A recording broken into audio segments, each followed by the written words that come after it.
Whether you're joining a Product Marketing Alliance event for the first time, or if you're a seasoned regular, welcome to the second edition of the Customer Marketing Summit. Before we dive into the day's content, we just want to say a huge thank you to our sponsors, partners, speakers, and you, our lovely audience. From wherever you are watching in the world, we're sure you'll enjoy the sessions from our incredible lineup. With expert presentations, specialist talks, and deep dive panel sessions on the agenda, you are in for a real treat today. To get the most out of these sessions, please ensure you are sharing your feedback and asking all your questions in the comments section, and our speakers will be answering them throughout the day. After the event, a great place to continue the conversation is in the customer marketing channel in the PMA Slack community. If you aren't already a member, hop on over and come and join the discussion. And if that's still not enough, then why not become a PMA Pro member and benefit from unlimited access to exclusive templates, frameworks, and our entire library of videos and slide decks from all our events. So with all that to come, let's dive right into the next session.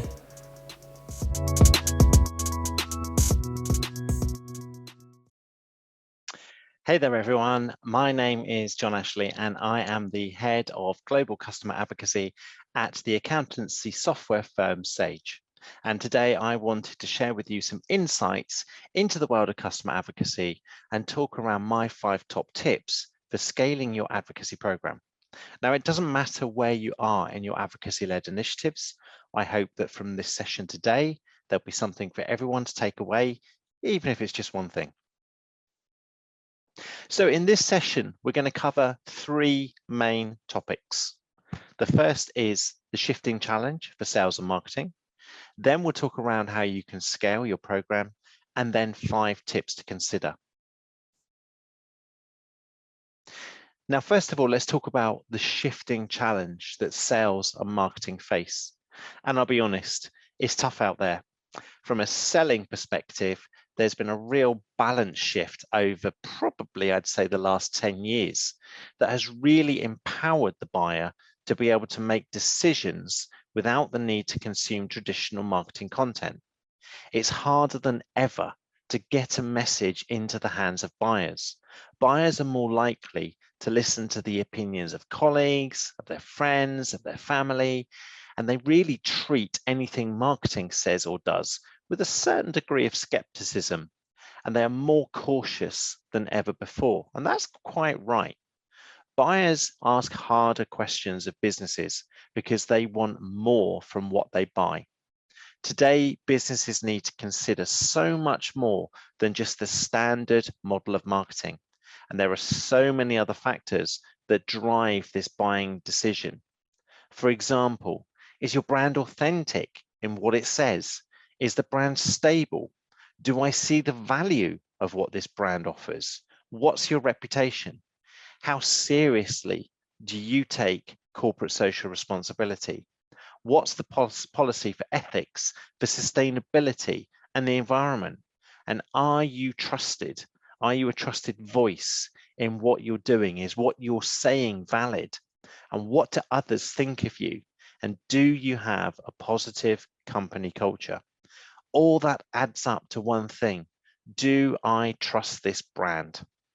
And that means the needs of the customer now go far beyond simple product, price, place, and promotion marketing activities.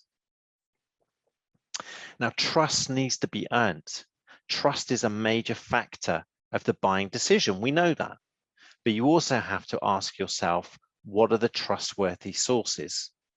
Is it the marketing message, or is it the recommendation of your friend, your colleague, or your family member? And I'll give you a perfect example. If you're in the market for a new mobile phone, you're more likely to ask a friend, a colleague, or a peer, or a family member, because if they're using the phone, you're more likely to trust their opinion. You're less likely to trust that of, say, a salesperson inside a shop. Now, they will give you good advice, but you want to know you're making the right decision.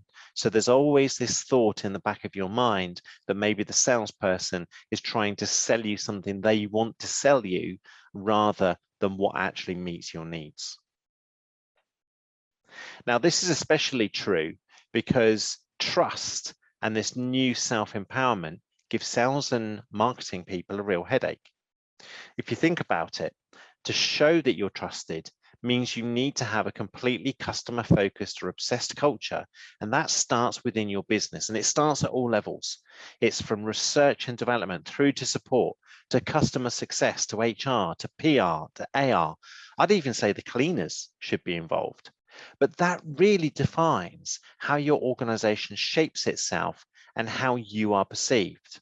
Once you have that in place, it means you can really focus on walking the walk and talking the talk, but from a customer's perspective, because it's much more genuine. Having a customer-obsessed organization is a major factor in driving real voice of the customer marketing content, and that often leads to a winning and rewarding customer loyalty or advocacy program. And the facts around why it's so important speak for themselves. For example, did you know that 89%, 89% of potential buyers will seek out reviews to help them with their buying decision? 92% of potential buyers trust peer recommendations. That very thing we've just been speaking about accounts for 92% of that decision making. So that's friends, that's family, that's colleagues, and certainly don't underestimate the power and reach of the so-called influencer. Now, 79% of potential buyers actively look for success stories or case studies, or even simple testimonials that just gives them the reassurance that they're making an informed buying decision because someone else has already done it. Now, 58% of customers say they leave a brand because they just don't feel valued anymore. They're not being looked after. So all of that hard work that's gone into acquiring that customer is lost because they just don't feel valued. There's no engagement with them. The truth is, businesses need advocates and they need to take them seriously. You have a 60% better chance of winning business when you insert a reference advocate, a reference customer into the sales deal. Advocates of a brand stay longer and they're worth 20 times the value of the original purchase over the lifetime of the relationship. How many times have you heard businesses talking about lifetime customer value or customer retention only to see plans and slides that just talk about new customer acquisition? And of course, when it comes to trust, it's not just based on price. There are lots of other factors you need to take into account. So for example, we have 3 sets of trainers or sneakers, each with a different value proposition. The value proposition with the first set on the left is that it's Nike. The middle pair come from a well-known, low-cost supermarket chain. The ones on the right-hand side are just knockoffs. They're not really based on anything. They've been made on the cheap and they're trying to use someone else's brand. But the thing is, depending on where you are, if you're a brand advocate for Nike, or you're a brand advocate for Lidl, or you just want something cheap, what people say about this will sway your decision. Now, Nike, for example, are not immune to poor customer service. They have experienced poor customer service. But from an advocate's perspective, is that enough to stop them from buying a Nike trainer? No, because advocates are much more willing to forgive the occasional slip up, the occasional blip. They're less focused on price, they're more focused on the brand. Now in the middle, we have a pair of Lidl trainers. Now, they're perfectly functional, they do the job, they're just, well, you can see, they're little. But people will buy them. And the interesting thing about this is, although they're only £13 to buy in the shop today, people buy them and then they resell them for huge amounts of money. Now, I'm not saying for one moment that that's the right thing to do. You should be buying the brand based on, is it comfortable? Is it something I want to wear out? Would you actually wear these out at all? You may not. But again, it's the trust of the brand. Why have they even produced this? Finally, on the right-hand side, of course, most people would not buy a knockoff trainer, but you'd be surprised. Now, in all three of those examples, there's a degree of trust. In the far left-hand corner for Nike, it's about trusting their brand. It's a global brand that everyone recognizes. It has a degree of desire about it. On the far right-hand side, you're probably only ever going to buy that if it's a joke, or you just think, do you know what, for £2, I'm going to chance it. But there are certain things throughout this journey that determine which one you buy and the reasons why you buy them. Now, if you look at the traditional buying journey, we all know this is all based around interest, awareness, consideration, purchase. That sales cycle has been done to death a million times. But isn't it interesting when you take that to one side and you overlay advocacy? Marketers traditionally aren't focused on customers who have bought. They're more focused on the desire to find new customers. And that can sometimes be costly, it can be inefficient. The marketing stack always tends to focus more on customer acquisition than it does on anything else. That's fine.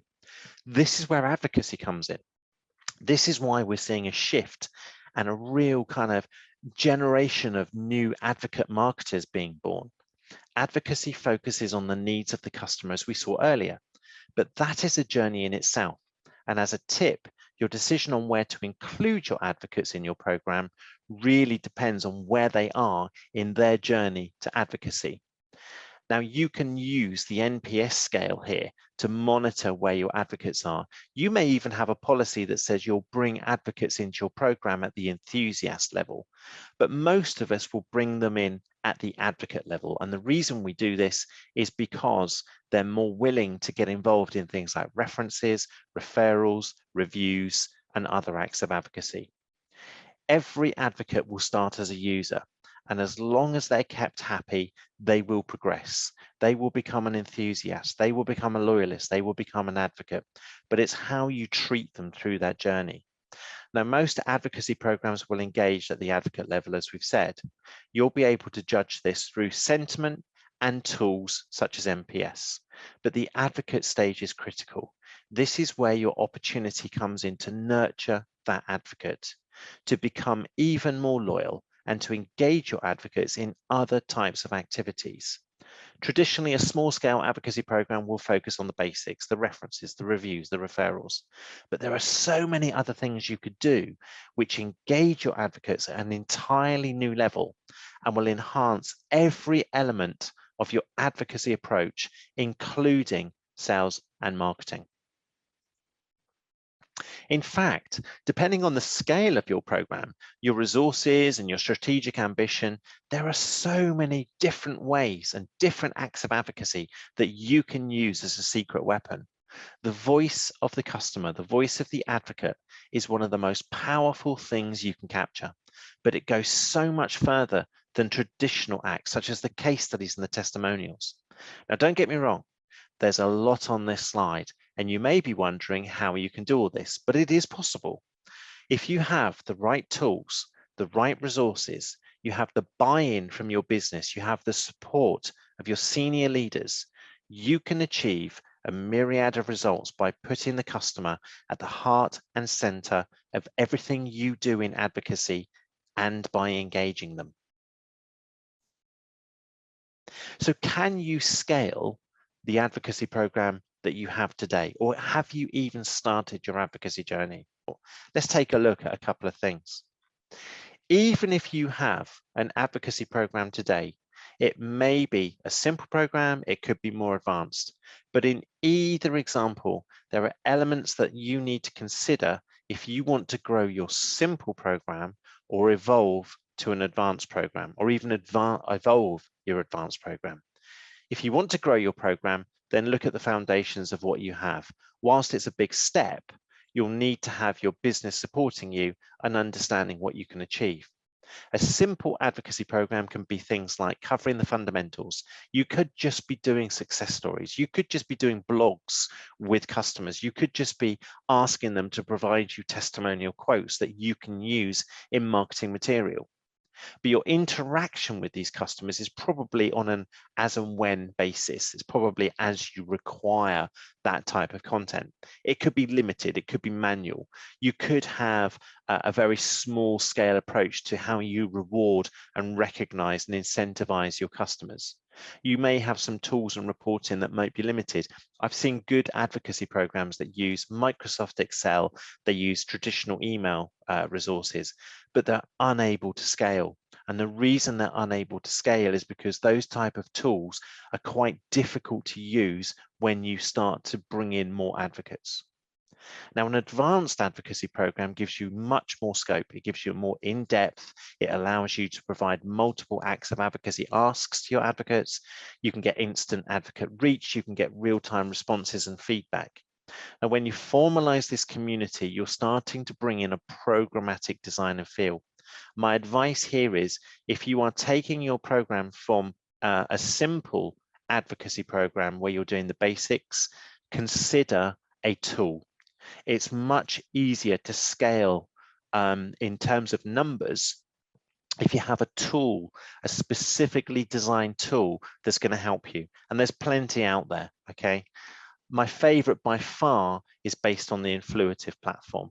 However, it really depends on what you're trying to achieve. There's lots and lots of different types of platform out there that will help you get to where you want to be. You just need to find the right one. Now, the other great thing about the advanced side of the program is you have an always on solution. You're always engaging your customers, but you get that simplification of administration, but you also get the sophisticated reporting that can track everything that your advocate is doing. That also includes social media. And the great thing about having an advanced program, particularly if you're using an online tool, is it's infinitely scalable. Now, the other questions to ask yourself around this: do you need a simple or do you need an advanced advocacy program? So there's basic questions just to ask yourself. What outcomes are you trying to achieve? Are your stakeholders bought into the idea of advocacy? If they're not, then there's a real job to be done there to get them bought into that. And this goes back to where we talk around customer obsession. If your business is not obsessed or totally customer focused, it's really hard to get stakeholder buy-in if you want to take your advocacy program from basic to advanced. How many customer advocates do you have, and how do you find them? Do you have something like NPS in your organization? Do you want advanced advocates, advanced interactions with your advocates? Are you aligned to your sales and marketing strategies? Do sales and marketing see what you're trying to achieve? Can they see the end game of your advocacy program? And lastly, do you have appropriate budget? Now, budget is a contentious subject. Sometimes people can really sort of perform great advocacy programs with limited budget. But as you advance, as you become more in depth and more complex, you are going to need to start thinking about advanced budgets as well.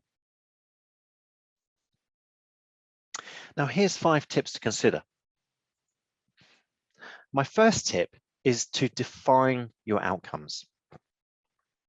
The definition of your program will focus on what you're delivering to the business. What you don't want is your program being seen as a nice to have. Your program should touch all areas of your business and have specific business benefits that appeal basically to everyone. That could be from a revenue perspective. The simplest measure there is references, referrals, and nurture opportunities. But also don't forget cross-sell and upsell. Advocates are much more willing to undertake activities that expose them to cross-sell and upsell opportunities. More importantly, and a really good tip here, if you're ever talking to service and support, they're much more willing to not argue over renewals. So bear that in mind. Secondly, external influence. You can start talking around reviews. Your external influence is the difference that your advocate's voice is being used in the public domain. So this is where they're promoting you. This is the peer-to-peer approach. And finally, don't forget about the fun elements. Now, fun doesn't have to be silly or whimsical. It can be fun in a creative way. Think about your learning. Think about how you socialize with your advocates. Think about how you educate your advocates, but how you educate them in a fun way. Some of the most fun challenges that we have within the Sage Champions program get some of the biggest responses, and you'll be amazed at how many people are really interested in just doing some fun activities. My second tip is to get buy-in. Now, this is really, really important. You need to ensure you get buy-in at all levels. That also raises your profile, but also your colleagues can see the value of the contributions you're making. But importantly, don't give them just the fluffy stuff. Some of the fluffy stuff is important, but take them through what's really making a difference to them. Your senior leaders are interested in revenue, what's being generated or what's being influenced, or what's even being protected. From a sales perspective, it's about new business referrals and how you can get them involved in the reference process. From a marketing perspective, how advocates can get involved in campaigns, how they can help with content, how they can help with providing testimonials or doing surveys or reviews. Your customer success team will love you because you're making it easier for them when it comes to renewals. You'll also get really, really good handles on how to position cross-sell and upsell opportunities, but also help them get the most from the product they've bought. And finally, don't forget about service and support. You can reduce technical support calls. You can start to crowdsource support to answer those technical queries. So then you're reducing the kind of calls and the queries that go into your support desk. But don't forget to open up your advocacy program to your colleagues. Let them get a sense of what you're doing. Let them see what you're doing. Let them come up with the ideas. The great thing about your advocacy program is once your colleagues are bought in and they see the value you're delivering, they will come up with ideas and come to you with suggestions on how they want to use advocates. Tip 3 is be flexible.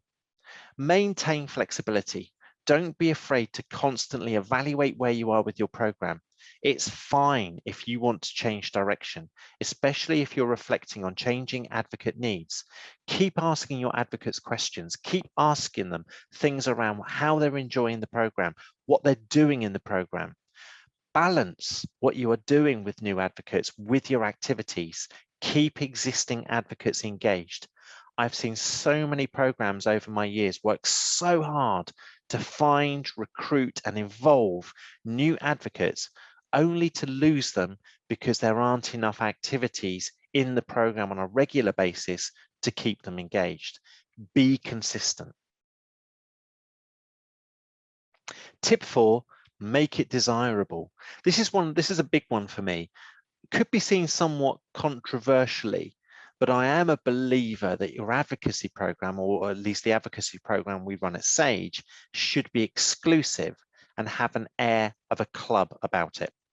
The main reason is that by creating this desirability, you will have customers who want to join with whom you can engage. And sometimes this may give you the opportunity to engage those customers who are traditionally not seen as advocates by saying, would you like to join the club? A perfect opportunity for you to open dialogue, find out why they want to join and engage them directly. Obviously, you don't want to exclude customers as such, but people's curiosity will get the better of them. They'll want to know what your club's about. They'll want to know what your advocacy program is about. They'll want to know why they're not involved. You'll be able to have conversations with them about this is what's involved when you join. Now, they'll want to join, especially if they see your program visibly in action. Now, that's a great opportunity. And this is where things like events come into their own. If an advocate sees some form of VIP treatment, or they're being given VIP treatment, and other customers are seeing that, nothing is more powerful than that customer saying, I want some of that. And remember, all the way through your program, keep that exclusivity, keep that desirability. I think it's absolutely key. And one of the other things to do is constantly surprise, do something unexpected. I'll give you another great example of one of the things we've been doing in our Sage Champions program, and that's we've been sending out boxes full of goodies to customers when we sign them up. It's not just a random bunch of stuff. It's actually been really carefully thought through. There are things within that box and the way they're presented that say quality. And that's something else that will make your program stand out. Surprise and delight. Do something unexpected. My final tip is around communication. Now, communication here is twofold. What you communicate internally and what you communicate to your advocates. But be careful. If you're using a third-party platform, like we discussed around an advanced program, you may have to make it clear that your advocate program doesn't have the same communication sort of like preferences that your main business may have. Always think of that and make sure it's clear and your advocates have a preference to turn that on and off and show them where it resides. Now, sometimes trying to get your voice heard in larger organizations is really difficult, especially when you're experiencing over communication throughout the business. Now, my advice here, find yourself a senior leader sponsor, the face of your program, even if it's your CEO. That will give you your internal communications, the standout element you're looking for. And remember to make everything you communicate internally in your business positive and celebratory. Tell your advocates around what other advocates are doing within your program. Have a monthly competition with your advocates to say, here's our top advocate of the month, and this is what they did to earn it. So that becomes desirable. Keep shouting about your program. Share your successes. Don't expect to have a seat at the table. You need to earn that seat. One of the biggest successes we've enjoyed within the Sage Champions program is producing an internal video that actually put our customers at the heart and center of a video that we asked them to talk about what they love about being part of our program. It was amazing. One of our advocates said, the advocacy program has changed my entire perception about Sage, and we now feel part of the family. It works. And there's nothing better than hearing your customers praise your program. If you have a discussion forum, use it to your advantage. Use it as part of your program and let advocates talk to each other. You'll be amazed at the interactions they have and the relationships they build, and that actually will help you. Finally, enjoy what you've built. Building advocacy programs is great fun. If you love working with customers, if you enjoy having the interaction with customers, you are in the right job. I absolutely love what I do. I love working with customers and I love working with teams because we're all focused on one thing, and that is making sure the customer is treated as the VIP king or queen that they deserve to be. So finally, thank you for watching, and I hope you got something out of today's session.